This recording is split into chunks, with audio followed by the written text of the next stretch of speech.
निहाल ने गुस्से से स्टीयरिंग पर हाथ मारते हुए कहा। बहुत गुस्से से लेकर गया है रुद्र किट्टू को, पता नहीं क्या करेगा उसके साथ। और नील है कि फोन ही नहीं उठा रहा।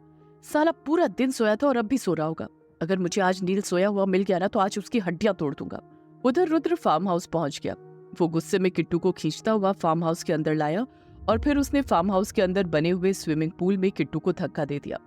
फिर रुद्र ने बेहद गुस्से में कहा, बहुत आग लगी है ना तुम्हारे अंदर, आज सारी बुझ जाएगी। जब रात भर स्विमिंग पूल में खड़ी रहोगी ना तो तुम पूरी तरह से ठंडी हो जाओगी, फिर तुम्हें किसी की भी जरूरत नहीं पड़ेगी।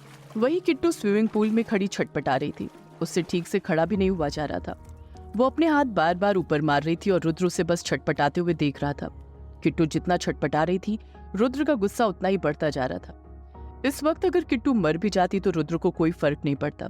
वो तो बस अपनी सुलगती हुई आंखों से किट्टू को देख रहा था और उसके कानों में बार बार विराट के कहे हुए शब्द घूम रहे थे। तभी वहां पर पप्पी आकर भौंकने लगा, जिसे किट्टू अपने साथ घर लेकर आई थी। पप्पी बार बार रुद्र की पैंट पकड़कर खींच रहा था, जैसे वो कहना चाहता हो, किट्टू को बचा लो नहीं तो वो डूब जाएगी। पप्पी के भौंकने से रुद्र बहुत ज्यादा इरिटेट होने लगा और वो गुस्से से स्विमिंग पूल के पास गया और फिर किट्टू का हाथ पकड़कर एक झटके में ही उसे पूल से बाहर निकाल लिया।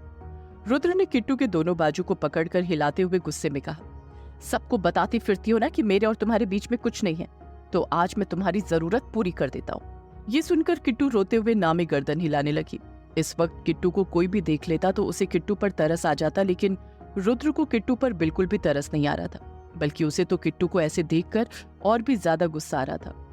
फिर रुद्र ने किट्टू के दोनों बाजुओं को पकड़े हुए ही गुस्से में कहा, अभी 18 साल की हुई नहीं हो और तुम्हारे बदन में आग भी लग गई। इतना कहकर रुद्र ने किट्टू को कंधे पर उठा लिया। वही पानी में गिरने से किट्टू काफी हद तक होश में आ गई थी और उसे समझ में आ गया था कि रुद्र उसके साथ कुछ गलत करने वाला है। वहीं पप्पी भागकर नील के कमरे में चला गया और नील को देखकर भौंकने लगा। नील गहरी नींद में था, इसलिए उसने पप्पी की आवाज को इग्नोर कर दिया तो पप्पी नील के ब्लैंकेट को पकड़कर खींचने लगा। पप्पी काफी छोटा सा था, इसलिए उससे ब्लैंकेट सही से खींचा नहीं जा रहा था। फिर भी वो लगातार भौंकता रहा और नील के ब्लैंकेट को लगातार खींचता रहा। उसने नील का ब्लैंकेट तब तक खींचा जब तक नील उठ नहीं गया। आखिरकार पप्पी के भौंकने से नील की आंखें खुल गई और नील ने अंगड़ाई लेकर पप्पी को देखा जो अब भी भौंक रहा था। फिर उसकी नजर अपने मोबाइल पर गई जो कि अब भी बज रहा था। नील ने अपना मोबाइल उठाया तो देखा उसमें 49 मिस्ड कॉल थी और सारी मिस्ड कॉल निहाल की थी।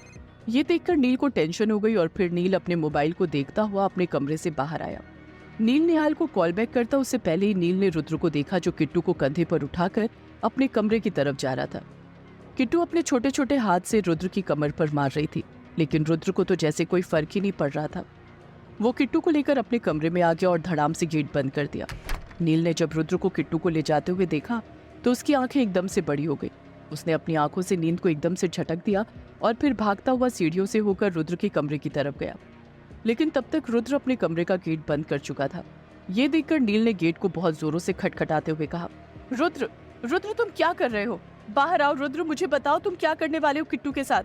रुद्र ऐसा कुछ मत करना उसके साथ कि तुम्हें बाद में पछताना पड़े। नील गुस्से से गेट को बहुत जोरों से पीट रहा था, लेकिन अंदर रुद्र को जरा सा भी फर्क नहीं पड़ रहा था।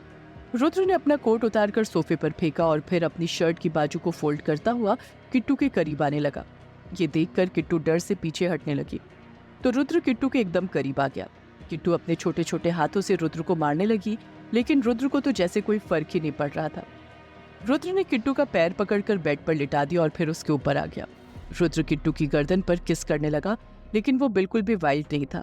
वो बहुत सॉफ्ट किस कर रहा था, जैसे वो ना चाहता हो कि किट्टू को हर्ट हो। लेकिन किट्टू डर के मारे रुद्र को मारे जा रही थी, क्योंकि किट्टू की मर्जी उसमें शामिल नहीं थी, इसलिए किट्टू को वो जबरदस्ती लग रही थी। लेकिन तभी कुछ मिनट बाद पता नहीं किट्टू के अंदर इतनी ताकत कहाँ से आ गई कि उसने पूरी जान लगाकर रुद्र को एक झटके में ही अपने ऊपर से हटा दिया। अचानक किट्टू के ऐसा करने पर रुद्र सीधा बेड के एक साइड जाकर गिरा और फिर किट्टू जल्दी से बेड पर से उठकर गेट की तरफ जाने लगी। लेकिन जैसे ही वो गेट के हैंडल को छूती उससे पहले ही रुद्र ने उसके दोनों हाथों को पकड़कर दीवार से सटा दिया। फिर रुद्र किट्टू के चेहरे की तरफ झुका और उसके होठों पर अपने होठ रख दिए। रुद्र बहुत सॉफ्ट किस कर रहा था, जैसे वो किट्टू को हमेशा से किस करना चाहता था। ये बात अलग थी कि रुद्र बहुत गुस्से में था, लेकिन फिर भी वो किट्टू को हर्ट नहीं कर रहा था। या शायद रुद्र कहीं ना कहीं ये जानता था कि इन सब में किट्टू की कोई गलती नहीं थी। वहीं कमरे के बाहर नील कंटिन्यू गेट को पीटे जा रहा था और कह रहा था, रुद्र वो लड़की बहुत इनोसेंट है, अरे उसने कुछ नहीं किया होगा।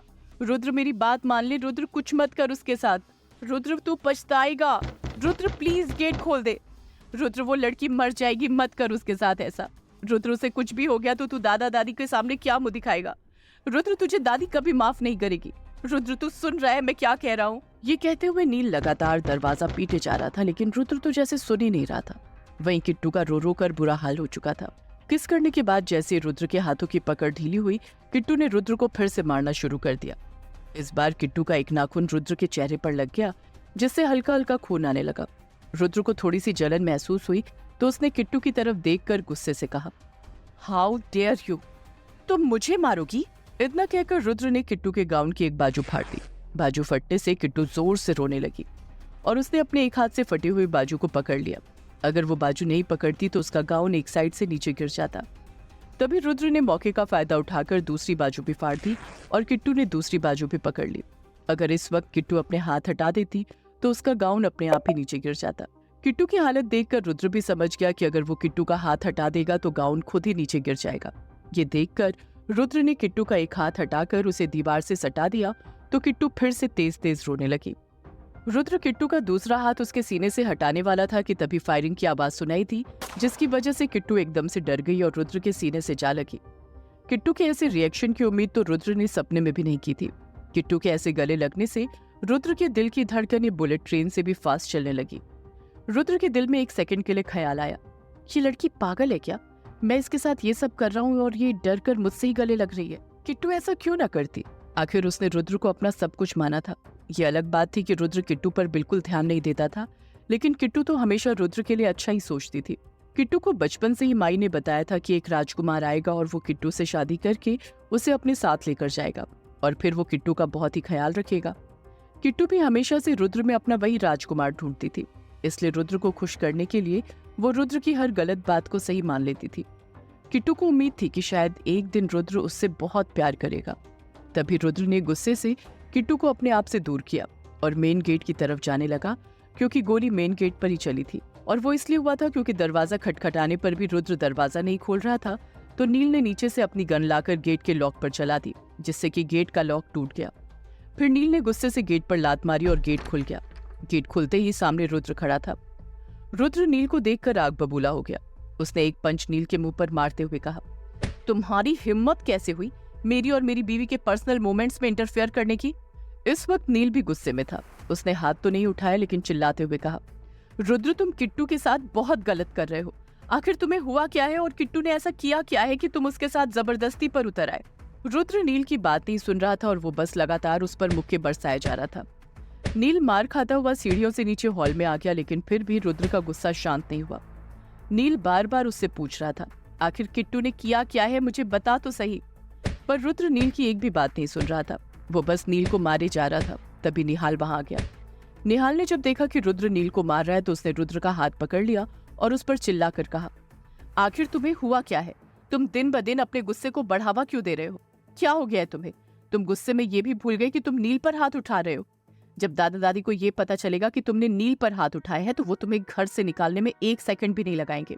निहाल की बात सुनकर रुद्र ने निहाल की ओर गुस्से से देखकर कहा, नील की हिम्मत कैसे हुई मेरे और किट्टू के बीच में आने की? किट्टू मेरी बीवी है, मैं चाहे उसके साथ कुछ भी करूं, ये होता कौन है मेरे और मेरी बीवी के बीच में आने वाला? निहाल ने गुस्से में रुद्र का कॉलर पकड़ लिया और कहा, तेरी बीवी? तुझे याद आ गया कि ये तेरी बीवी है? पति वाले कौन से फर्ज निभाए हैं तूने? नौकर से ज्यादा हैसियत नहीं है किट्टू की इस घर में। दिन रात वो गुलामों की तरह काम ही तो करती है और तूने अपने खुद के बदले की आग में किट्टू को झोंक दिया। निहाल के गुस्सा करने से रुद्र को भी गुस्सा आ रहा था। रुद्र ने अपना कॉलर निहाल के हाथ से छुड़ाया और एक पंच निहाल के मुंह पर भी मार दिया, जिससे निहाल का चेहरा एक साइड हो गया। निहाल ने भी दांत पीसकर रुद्र के मुंह पर एक जोरदार मुक्का मारा, जिससे रुद्र भी 2 कदम पीछे हट गया।